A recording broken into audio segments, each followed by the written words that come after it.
तो मैं आ चुका हूं आज प्रदेश कांग्रेस सचिव राकेश सिंह यादव जी के पास से और जानना चाहता हूं कुछ सवालों के जवाब, वो सवालों के जवाब जो आज मुझे लगता है कि बहुत ज़्यादा महत्वपूर्ण हैं। मेरे साथ में यहाँ पर मुखातिब होंगे। सर, सबसे पहले तो आपका स्वागत है हमारे कार्यक्रम में। सर, मैं आपसे कुछ सवाल पूछना चाहता हूं जो मुझे लगता है आज जनता के भी सवाल हैं। वो जब राजनीति को देखते हैं तो उनके मन में भी ये सवाल उठते हैं। सबसे पहले अगर मैं केंद्र सरकार की बात करूं तो प्रधानमंत्री नरेंद्र मोदी अभी विद्यमान है वहां पर, लेकिन अभी वो 70 साल के हो चुके हैं और कुछ सालों बाद में वो मार्गदर्शन मंडली में चले जाएंगे। कथित तौर पर जाना तो चाहिए, अगर नहीं जाते हैं तो ये सवाल ज़रूर उठना चाहिए कि वो मार्गदर्शन मंडली में क्यों नहीं जा रहे, और अगर जाते हैं तो किस तरह की संभावनाएं उत्पन्न होंगी राजनीति में। देखिए, ये जो परंपरा शुरू करी है, ये भारतीय जनता पार्टी ने उस समय शुरू करी है जब नरेंद्र मोदी जी को भारतीय जनता पार्टी पे कब्जा करना था। उनने एक रास्ता निकाला कि कैसे लाल कृष्ण आडवाणी को अपने रास्ते से हटाना है, कैसे मुरली मनोहर जोशी को रास्ते से हटाना है, कैसे जसवंत सिंह को रास्ते से हटाना और अन्य इनके वरिष्ठ नेताओं को रास्ते से कैसे हटाया जाए। तो उन्होंने एक उम्र का मामला निकाला कि इतने वर्ष के जो हो गए हैं उनको हम मार्गदर्शक मंडल में बना देंगे। जबकि राजनीति में आदमी जितना पुराना होता है उतना परिपक्व होता है। कांग्रेस में ये कभी परंपरा नहीं रही और जनतंत्र में भी ये परंपरा कभी नहीं रही, क्योंकि आदमी का एक्सपीरियंस, कार्य की शैली, जब वो अपने उम्र के उस पड़ाव में पहुंचता है, जब वो निखरता है, इसका खामियाजा देश ने भुगता है। आज नरेंद्र मोदी जी जब प्रधानमंत्री बने वो मुख्यमंत्री लायक ही थे, मुख्यमंत्री से ऊपर उनकी सोच नहीं थी। आप किसी पार्षद लेवल के व्यक्ति को प्रधानमंत्री बनाएंगे तो उसका भुगतान बहुत गंभीर होता है। एक मुख्यमंत्री लेवल का व्यक्ति येन केन प्रकरण, लाल कृष्ण आडवाणी को साइड लाइन करके, मुरली मनोहर जोशी को साइड लाइन करके, सुषमा स्वराज को साइड लाइन करके, अन्य और वरिष्ठ नेताओं को साइड लाइन करके उम्र का बहाना लेकर प्रधानमंत्री बन गया। नतीजा हम सबके सामने, 6 साल में देश की GDP कहाँ पहुँच गई। ये देश जितना 70 साल में पीछे नहीं गया था उतना 6 साल में चला गया। इस देश की जो इमेज बन गई है पूरे विश्व में, झूठ बोलने वाला देश, हिंदू मुस्लिम में बटा हुआ देश, गाय से लड़ने वाला देश, गाय को आधार बना के लड़ाई करने वाला देश, लोगों को मारने वाला देश, ये देश बन गया। और विदेश नीति हमारी इतनी ख़राब हुई है नरेंद्र मोदी जी के टाइम में कि नेपाल जैसा देश भी हमारे सैनिकों को मार रहा है। 3 सैनिक हमारे मारे गए नेपाल की बॉर्डर पे। अब इससे ज़्यादा शर्मनाक बात क्या हो सकती है। और आज वो 70 साल के हो गए हैं, अब वो उनके गले की फांस बनने वाली है जो उन्होंने परंपरा निभाई है। लेकिन वो अब परंपरा बदल लेंगे, क्योंकि उनके अंधभक्त और उनके समर्थक और उनकी पूरी गैंग एक ही काम कर रही है, देश को लूटना और देश को सिर्फ लूटना। यही एक एजेंडा, यही एक उद्देश्य है। और इसी उद्देश्य के तहत आज जो कृषि बिल आपने देखा, जो उद्योगपतियों में जाने वाला है, कृषि की सेवाएं भी समाप्त होने वाली हैं, किसान अब भूखे मरने वाले हैं, ये सारी चीज़ें जिस तरीके से वो कर रहे हैं, तो उससे ये लगता है कि वो देश को कभी भी आगे बढ़ाने का उनकी विज़न या सोच ही नहीं थी। वो देश को नस्तो नाबूद कर रहे हैं और लगातार करते जा रहे हैं। सर, अगर मैं बात करूं चुनाव के बाद के रिजल्ट्स की, आने वाले जो चुनाव होंगे, प्रधानमंत्री चुनाव होंगे, उसके बाद में कांग्रेस की क्या तैयारी है, किस तरह के तैयारियां वो कर रही हैं अगले चुनाव को फेस करने के लिए। देखिए, मैं इसका जवाब ऐसे देता हूं आपको कि कांग्रेस की सरकार 10 साल थी, मनमोहन सिंह जी प्रधानमंत्री थे। मनमोहन सिंह जी काम करते थे, बोलते नहीं थे, जिसका फ़ायदा नरेंद्र मोदी की टीम ने और कुछ गोदी मीडिया ने इस तरीके से उठाया उस समय 2013-14 के चुनाव में कि बदनाम किया गया, झूठ बोला गया और झूठ को भ्रम बना के आगे लाया गया। ठीक है, आपने सरकार बना ली। अब 6 साल में देश की हालत ये हो गई है और जनता की हालत ये हो गई कि सड़कों पर निकलने लगे हैं, लोग विरोध करने लगे। अभी इस नई सरकार का 1.5-2 साल निकला है, 1 साल और निकलने दीजिए। आखिरी के 2 साल ये परिस्थिति हो जाएगी कि नरेंद्र मोदी कहीं सड़कों पे निकल नहीं पाएंगे, कहीं सभा में जा नहीं पाएंगे। उसका कारण है कि आप जब तक बातों से बरगला सकते थे, झूठ बोलते सकते थे, वो समय निकल चुका है। अब डिलीवरी देने का टाइम है, वो भी आपके पास कोई योजना नहीं है, ना कोई डिलीवरी अब मिल सकती है। तो आने वाला समय निश्चित तौर पर कांग्रेस का है। कांग्रेस का ही कोई भी नेता, जिसको भी हाईकमान चाहेगा, जिसको जनता चाहेगी, वो इस देश का प्रधानमंत्री बनेगा। क्योंकि आपने देखा होगा 2004 में सोनिया जी ने लीड करा था और उस समय के सबसे सक्षम प्रधानमंत्री, जिनकी कांग्रेस भी इज्जत करती है, अटल बिहारी वाजपेयी जी थे। अटल बिहारी वाजपेयी जी के सामने नरेंद्र मोदी की तुलना करना यानी अटल बिहारी वाजपेयी जी का अपमान करना है। तो जब जनता ने 2004 में अटल बिहारी वाजपेयी की चलती हुई सरकार को नकारा था, भारतीय जनता पार्टी की नीतियों के कारण, अटल बिहारी वाजपेयी जी के कारण नहीं नकारा था, वही नीतियां थी जो आज हैं।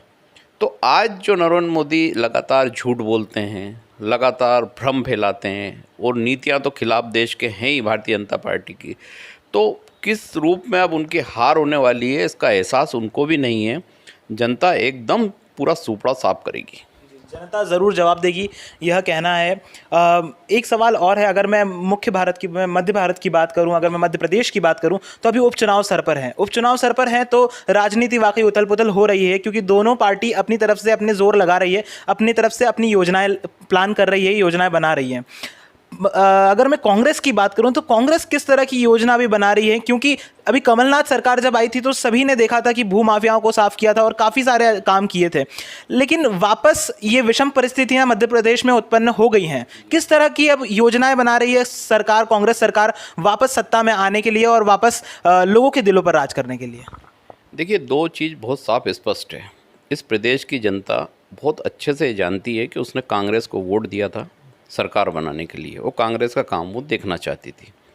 हमारे पूर्व मुख्यमंत्री कमलनाथ जी को 11 साढ़े 11 महीने का समय मिला, जिनमें उन्होंने अनेक ऐतिहासिक काम करे जो जनता के समक्ष हैं, चाहे बिजली बिल हो, चाहे माफिया के खिलाफ हो, या अन्य तरह के जो अपराध उनको रोकने के लिए उन्होंने काम करे, मेट्रो ट्रेन लाने के लिए जो शुरुआत करी, अन्य बहुत सारी चीज़ें उन्होंने जो बायबैक चलती जा रही थी एक के पीछे एक, क्योंकि कमलनाथ जी की सरकार में भ्रष्टाचार नहीं हो पा रहा था और ज्योतिरादित्य सिंधिया गले गले तक भ्रष्टाचार में डूबे हुए व्यक्ति हैं, शुरू से हैं। कांग्रेस में थे, जब भी ये करते होंगे वो नज़र में नहीं आया। उसी भ्रष्टाचार, उसी पैसे को लेके जो इनके मंत्री बनाए थे, इनसे इनको हर 2-3 महीने में पैसा चाहिए था। कमलनाथ जी के होते हुए ये भ्रष्टाचार संभव नहीं था कि आप निर्माण कार्यों में ठेकेदारों से पैसे लें, आप ट्रांसफ़र के लिए पैसे लें। ये सिंधिया की शुरू से आदत है और ये लेते आए हैं। ये सिद्ध होता है इनकी इस हरकत से कि जिस तरीके से उन्होंने सरकार गिराई सिर्फ पैसे की वजह से, और कोई वजह नहीं है।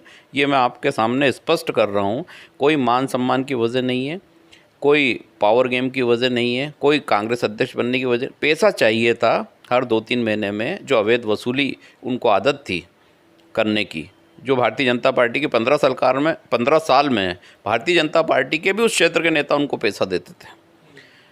ये सब उस क्षेत्र चंबल और ग्वालियर के लोग जानते हैं। जब आपने ये सिर्फ पैसे के लिए सरकार गिराई, पैसे से खरीद के गिराई, जनता के लोकतंत्र के मतों को बेच दिया, तो आज ये लड़ाई जनता लड़ रही है।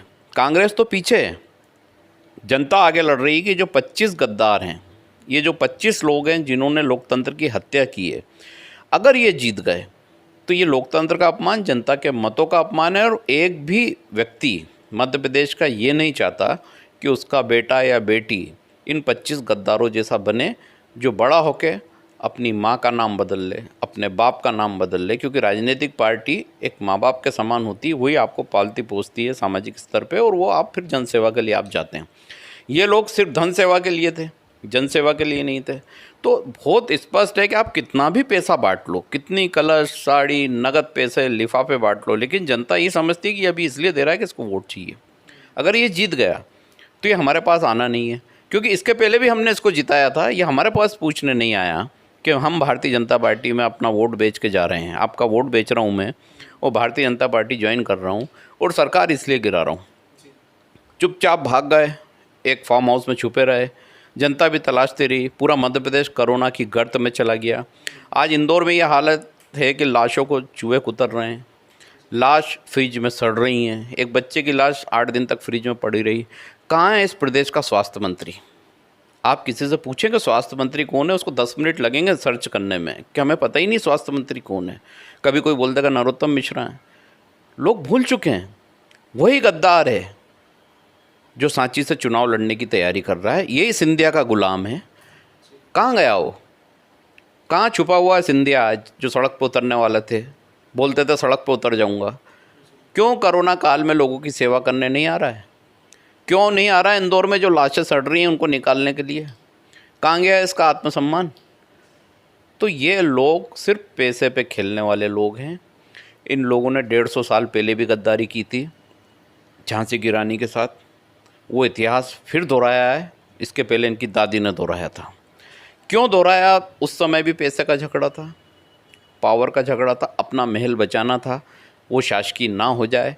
तो जय विलास पैलेस बचाने के लिए वो सरकार गिराई, दूसरी सरकार बनाई, फिर अपने एक बेटे को कांग्रेस में भेजा कि महल कायम रहे।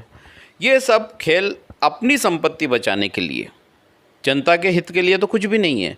आज जिस जय विलास पैलेस में सिंधिया रहता है, उस जय विलास पैलेस में 150 रुपये के टिकट लेके लोग देखने जाते हैं उसके बर्तन ठीक रहे। क्या है उस पैलेस में? झांसी की रानी की हत्या के सबूत हैं, अंग्रेज़ों की गुलामी के सबूत हैं, इन सिंधियाओं की अय्याशी के सामान हैं। और अगर वो इतना बड़ा पैसे वाला है, बीजेपी के नेता सांवेर में बोल रहे थे कि सिंधिया के पास बहुत पैसा है, उसको पैसे की ज़रूरत नहीं है। अगर उसके पास बहुत पैसा होता तो अपने घर के बर्तन ठीकरे दिखाने के लिए 150 रुपये का टिकट नहीं रखता। वो अपना महल राष्ट्र को समर्पित कर चुका होता कि जनता आए और देखे। जो नेहरू जी का घर, नेहरू जी का घर संग्रहालय बन चुका है, सिंधिया का घर क्यों नहीं बना? राकेश जी, एक सवाल है कि अब जो कांग्रेस पार्टी है, जैसे सिंधिया जी जब चले गए उसके बाद में किस तरह का बदलाव आया है कांग्रेस पार्टी के अंदर, और मैंने आपसे पहले भी सवाल किया था कि चुनौतियां क्या हैं, किस तरह की प्लानिंग कर रहे हैं कांग्रेस सरकार? ये बहुत स्पष्ट है कि कांग्रेस के दम पे सिंधिया था, सिंधिया के दम पे कांग्रेस नहीं थी। आपने अभी ग्वालियर का कमलनाथ जी का रोड शो देखा होगा।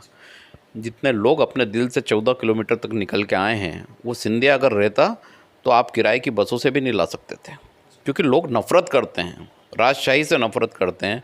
उस समय एक मजबूरी थी कि वो कांग्रेस का दुपट्टा ओढ़ के और लोगों के सामने जाते थे और लोग भ्रम में आके वोट दे देते थे और लोग कांग्रेस की वजह से सम्मान करते थे। आज लोग खुल के सामने आ गए हैं, आज बता रहे हैं कि आपके गृहनगर क्षेत्र में क्या स्थिति है। ग्वालियर में सिंधिया का कोई नाम लेना पसंद नहीं करता है। गुना में 1.25 लाख मतों से हारा है। अब जो व्यक्ति एक छोटे बीजेपी के कार्यकर्ता से 1.25 लाख मतों से हारा है, उसका क्या जनाधार होगा? वो क्या इन 25 लोगों को चुनाव जिताएगा? भारतीय जनता पार्टी को तो मौका मिला था इन गद्दारों के साथ सरकार बनाने को, जिसका सच अभी मुख्यमंत्री ने अपने जीवन से बोला कि मैं परमानेंट मुख्यमंत्री नहीं हूँ, मैं टेम्परेरी मुख्यमंत्री हूँ। वो भी ये कहीं ना कहीं मन में जानते हैं कि हम जीत नहीं सकते। और भारतीय जनता पार्टी के जो ईमानदार नेता हैं, जो वाकई जिनकी विचारधारा भारतीय जनता पार्टी की, वो भी दिल से नहीं चाहते कि ये गद्दार जीतें, क्योंकि कोई भी सांवेर के जो उम्मीदवार है सिलावट, कभी भी सोनकर परिवार ये नहीं चाहेगा कि हम इस सिलावट की गुलामी करें। कभी भी जो बीजेपी के कद्दावर नेता वो नहीं चाहेंगे कि हम सिलावट की गुलामी में खड़े रहें, क्योंकि वो बेसिकली कांग्रेसी है, गद्दार है और कांग्रेसी भी है। तो उसकी गुलामी ये क्यों करेंगे?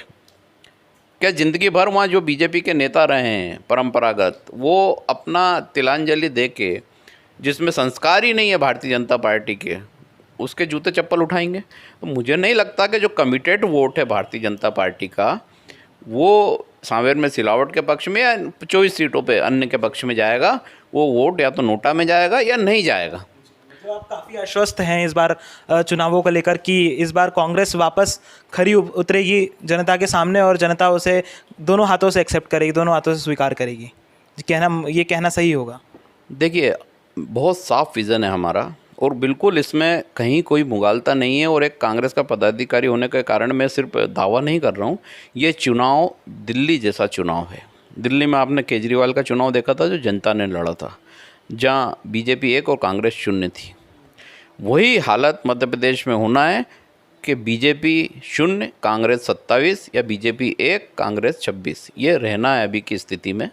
इसके सिवा और कोई रिजल्ट है नहीं, क्योंकि ये जनता का चुनाव है और जनता लड़ रही है। क्या बात है। मुझे ऐसा लगता है कि कांग्रेस जो है वो फ्रंट फुट पे खेलने के लिए पूरी तरीके से तैयार है और आने वाले उपचुनाव में काफ़ी अच्छी कमर कस ली है कांग्रेस ने। और मुझे लगता है कि अब भविष्य अच्छा होने वाला है, क्योंकि अब जो भी सामने आएगा, जो भी उम्मीदवार खरा उतरेगा इस चुनाव के अंदर, वो एक अच्छे रास्ते पर ले जाएगा। ये उम्मीद हम सभी को है, हम मध्य प्रदेश वासियों को है। और साथ में अगर नरेंद्र मोदी जी की बात करूं तो नरेंद्र मोदी जी भी अब मार्गदर्शन मंडली में अगर चले गए तो फिर ये एक संभावना बड़ी विषम बन जाएगी कि किस तरह की राजनीति होगी। और उस वक्त मुझे लगता है कि बहुत अच्छे आसार बन जाएंगे कांग्रेस के लिए भी और हम सभी चाहते हैं कि देश का भविष्य एक अच्छे रास्ते पर चले जाए, जहाँ पर ना बेरोजगारी हो, ना भ्रष्टाचार हो, और सारे जनता खुशी से रहे, आनंद से रहे। सर बहुत धन्यवाद, आपसे बात कर काफ़ी अच्छा लगा, और आपको बहुत सारी शुभकामनाएं आगामी चुनाव के लिए। जी धन्यवाद। तो ये थे राकेश सिंह यादव जी, जो कि कांग्रेस प्रदेश सचिव हैं, और काफ़ी अच्छे से कमर कस रखी है कांग्रेस ने आगामी चुनाव के लिए। अब देखना ये है कि ऊंट किस करवट बैठता है और जनता उसे किस करवट बैठाती है। ये हम सभी की जिम्मेदारी है कि हम अच्छे से भली भांति तरीके से सोच ले, जान ले और ये निश्चित कर लें कि हम मध्य प्रदेश के भविष्य को कहाँ ले जाएंगे। सो आप सभी को शुभकामनाएं देना चाहता हूं मैं, और एक अच्छी सलाह देना चाहता हूं कि अपने मतों का सही इस्तेमाल करें और देश के भविष्य को, मध्य प्रदेश के भविष्य को एक अच्छी राह प्रदान करें।